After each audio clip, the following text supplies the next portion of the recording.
On aura tout entendu, reste bien jusqu'à la fin de la vidéo, écoute bien. Ceux qui assassinent... Islamiste ? Oui, bien sûr. Ceux qui assassinent Samuel Paty, c'est qui? C'est des citoyens russes, tchétchènes.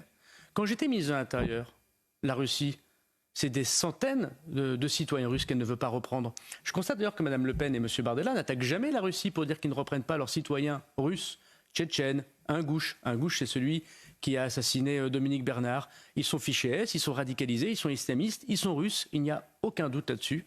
Donc la Russie a donc assassiné Samuel Paty. Ouais, la Russie a assassiné Samuel Paty. On va voir ce qu'en pense sa sœur, tout de suite.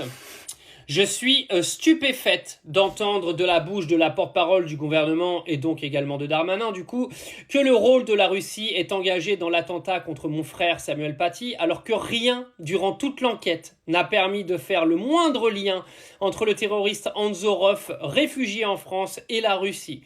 L'attentat contre mon frère ne peut servir les intérêts de la politique étrangère ou politicienne du gouvernement. S'il est à déplorer que les États ne reprennent pas le ressortissant, c'est l'État français qui a refusé, sous la pression de militants de gauche, d'expulser la famille du terroriste qui a tué le professeur Dominique Bernard. Donc là, vous l'avez compris, on est clairement dans une propagande qui va de plus en plus loin dans l'idiotie et la débilité, surtout venant de Gérald Darmanin, qui est quand même un des plus gros attardés que la France ait connu en politique, mais depuis très longtemps.